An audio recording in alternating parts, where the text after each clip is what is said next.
روزنامه که به نافوبانگ بلاف کریه گو سروکی تیار الغد یا سوری بردوامه ده هولن خودش و بلاف کرنا 10,000 لشکرین کرد و عرب لدور آرام یا کویل کردستان سوریه ورا آوا کرن بلاف بکه.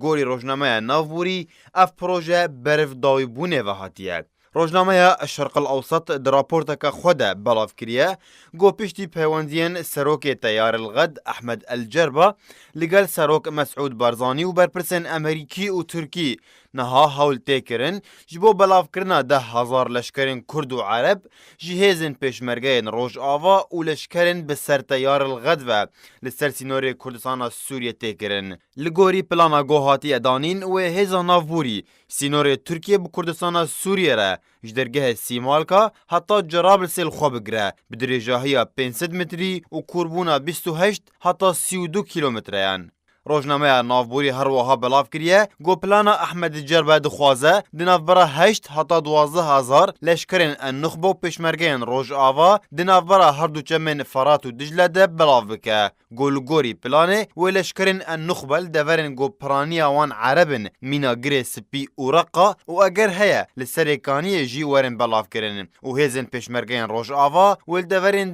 دنافبرا هر دو چمان ده ورن بلاف کرن.